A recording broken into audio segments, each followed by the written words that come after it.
दोस्तों, कैसे हैं आप। आज हम आपके लिए लेके आए हैं मोस्ट इम्पोर्टेंट टॉप 20 क्वेश्चंस जो कि जनरल स्टोरी के हैं। तो आइए शुरू करते हैं। पहला क्वेश्चन है दोस्तों, दिल्ली सल्तनत का अंतिम शासक कौन था? मोहम्मद बिन तुगलक, अलाउद्दीन खिलजी, इब्राहिम लोदी या कुतुबुद्दीन ऐबक। तो इसका जो राइट आंसर है दोस्तों वो है ऑप्शन सी, इब्राहिम लोदी। दोस्तों, इब्राहिम लोदी दिल्ली सल्तनत का अंतिम सुल्तान था। वह अफ़गानी था। उसने भारत पर 1517 से 1526 तक राज्य किया और फिर मुगलों द्वारा पराजित हुआ। इब्राहिम को अपने पिता सिकंदर लोदी के मरणोपरांत गद्दी मिली, परंतु उसकी शासकीय योग्यताएं अपने पिता समान नहीं रहीं, अतः उसे अनेक विद्रोहों का सामना भी करना पड़ा। अगला क्वेश्चन है दोस्तों, अंतिम मौर्य सम्राट कौन था? मोहम्मद बिन तुगलक, बलवान, बृहद्रथ या गयासुद्दीन। तो इसका जो राइट आंसर है दोस्तों वो है ऑप्शन सी, बृहद्रथ। दोस्तों, बृहद्रथ मौर्य थे या चंद्रगुप्त मौर्य के वंशज थे और इनकी हत्या इनके ही ब्राह्मण सेनापति पुष्यमित्र शुंग के द्वारा 185 ईसा पूर्व को कर दी गई थी। पुष्यमित्र शुंग अंतिम तथा 10वें मौर्य सम्राट बृहद्रथ मौर्य के सबसे खूबसूरत पत्नी का सगा भाई और ब्राह्मण पुत्र था। इतिहासकार इस विवाह का कारण बुद्ध के आंदोलन के पश्चात ब्राह्मणों का पतन मानते हैं। पुष्यमित्र शुंग ने धोखे से सम्राट की हत्या की थी। अगला क्वेश्चन है दोस्तों, प्राचीन भारतीय चिकित्सक चरक किसके शासनकाल में थे? कनिष्क के, चंद्रगुप्त के, हर्षवर्धन के या अकबर के। तो इसका जो राइट आंसर दोस्तों वो है ऑप्शन ए, कनिष्क के। दोस्तों, कनिष्क कुषाण वंश के महान शासक थे। इन्हें अपने समय के साथ कुषाण शासकों में सैन्य, राजनीतिक और आध्यात्मिक क्षेत्रों में श्रेष्ठ माना गया है। हालांकि कुषाण भारत के मूल निवासी नहीं थे, लेकिन एक समय इन्होंने भारत पर शासन करते हुए अपने साम्राज्य को पश्चिमी चीन तक विस्तार दिया। इतना ही नहीं, इन्होंने चीन से पश्चिम की ओर जाने वाले रेशम मार्ग पर भी कब्जा किया था। एशिया के इतिहास में धार्मिक प्रवृत्ति, साहित्य, कला प्रेमी और एक शासक के रूप में कनिष्क को विशेष स्थान प्राप्त है। अगला क्वेश्चन है दोस्तों, कुतुबुद्दीन का मकबरा कहाँ स्थित है? पंजाब में, लाहौर में, अमृतसर में या लद्दाख में। तो इसका जो राइट आंसर है दोस्तों वो है ऑप्शन बी, लाहौर में। दोस्तों, कुतुबुद्दीन ऐबक मध्यकालीन भारत में एक शासक, दिल्ली सल्तनत का पहला शासक एवं गुलाम वंश का संस्थापक था। उसने केवल 4 वर्ष 1206 से 1210 ईस्वी तक ही शासन किया। वह मोहम्मद गौरी का एक गुलाम था। यह पहले गौरी साम्राज्य के सुल्तान मोहम्मद गौरी के सैन्य अभियानों का सहायक बना और फिर दिल्ली का शासक। इसने अपनी राजधानी लाहौर बनाई। कुतुब मीनार की नींव इसने ही डाली थी। अगला क्वेश्चन है दोस्तों, अयोध्या में स्थित बाबरी मस्जिद का निर्माण किसने करवाया था? मीर बांकी ने, बाबर ने, अकबर ने या अहमदुल्लाह खान ने। तो इसका जो राइट आंसर है दोस्तों वो है ऑप्शन ए, मीर बांकी ने। दोस्तों, मुगल शासक बाबर के सेनापति मीर बांकी ने अयोध्या में मस्जिद का निर्माण किया था, जिसे बाबरी मस्जिद के नाम से जाना जाता है। आपको बता दें, इस मस्जिद का निर्माण मीर बांकी ने अपने बादशाह बाबर के नाम पर किया था। बाबर 1526 में भारत आया था। अगला क्वेश्चन है दोस्तों, हैदराबाद नगर का संस्थापक कौन था? मोहम्मद अली कुतुब शाह, कुतुबुद्दीन, निजाम या शाहजहां। तो इसका जो राइट आंसर है दोस्तों वो है ऑप्शन ए, मोहम्मद अली कुतुब शाह। अगला क्वेश्चन है, फोर्ट विलियम कहाँ स्थित है? हैदराबाद में, कोलकाता में, चेन्नई में या फिर केरल में। तो इसका जो राइट आंसर है दोस्तों वो है ऑप्शन बी, कोलकाता में।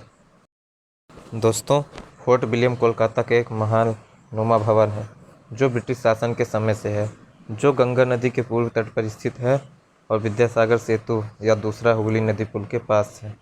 फोर्ट विलियम भारत में ब्रिटिश विरासत का एक अवशेष है जो उस सैन्य शक्ति की याद दिलाता है जो सर्वोच्च थी और अभी भी एक प्रभावशाली संरचना के रूप में बनी हुई है। फोर्ट विलियम वर्तमान में भारतीय सेना और पूर्वी कमान के मुख्यालय की संपत्ति है। विशाल संरचना 532 बीघा भूमि पर बनी है और वर्ष 1781 में अस्तित्व में आई थी। इसका निर्माण रॉबर्ट क्लाइव ने किया था और इसका नाम दोस्तों इंग्लैंड के राजा विलियम तृतीय के नाम पर रखा गया था। अगला क्वेश्चन है दोस्तों, खानवा के युद्ध में मेवाड़ को पराजित करने वाला शासक कौन था? अकबर, बाबर, अलाउद्दीन खिलजी या कुतुबुद्दीन। तो इसका जो राइट आंसर दोस्तों वो है ऑप्शन बी, बाबर। दोस्तों, बाबर मुगल वंश का शासक था। उसका जन्म मध्य एशिया के वर्तमान उज्बेकिस्तान में हुआ था और भारत में मुगल वंश का संस्थापक था। 1504 ईस्वी काबुल तथा 1507 ईस्वी में कंधार को जीता तथा बादशाह की उपाधि धारण की। 1519 से 1526 ईस्वी तक उसने 5 बार आक्रमण किया तथा सफल रहा। 1526 में उसने पानीपत के मैदान में दिल्ली सल्तनत के अंतिम सुल्तान इब्राहिम लोदी को हराकर मुगल वंश की नींव रखी। उसने 1527 में खानवा, 1528 में चंदेरी तथा 1529 में आगरा जीतकर अपने राज्य को सफल बना दिया। और दोस्तों 1530 में बाबर की मृत्यु हो गई।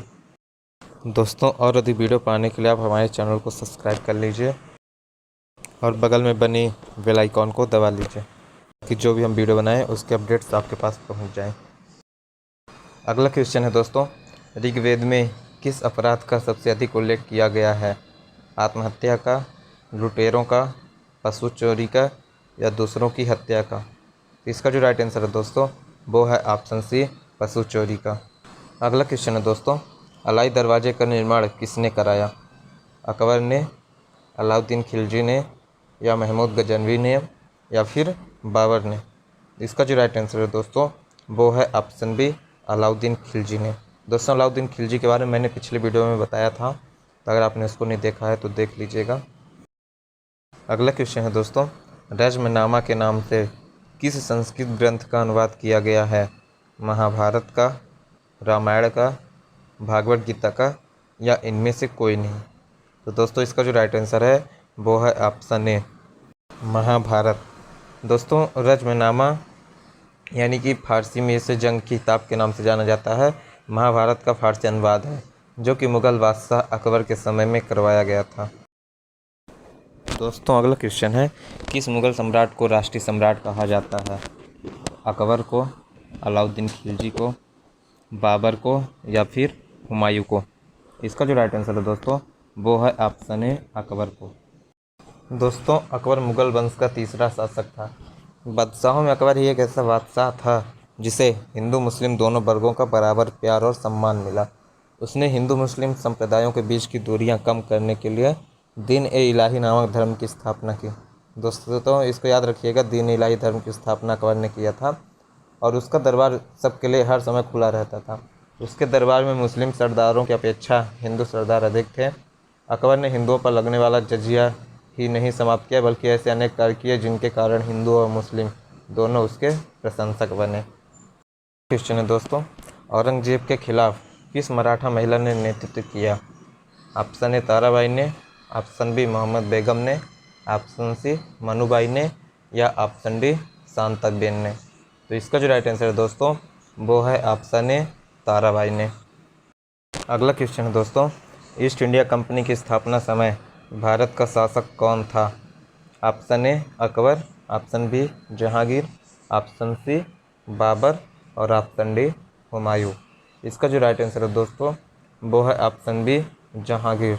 दोस्तों, जहांगीर अकबर का पुत्र जिसे सलीम के नाम से जाना जाता था तो उसका नाम जहांगीर है। अगला क्वेश्चन है दोस्तों, अकबर के अल्पायु होने के कारण 1556 से 1560 तक मुगल साम्राज्य के शासन की जिम्मेदारी किसके हाथों में थी? हुमायूं, बैरम खां, बाबर या अल्तम? तो इसका जो राइट आंसर दोस्तों वो है ऑप्शन बी, बैरम खां। दोस्तों, बैरम खां 13 वर्षीय अकबर के अतालिक यानी शिक्षक तथा अभिभावक थे। बैरम खां खाने खाना की उपाधि से सम्मानित थे। वो हुमायूं के साढ़ू और अंतरंग मित्र भी थे।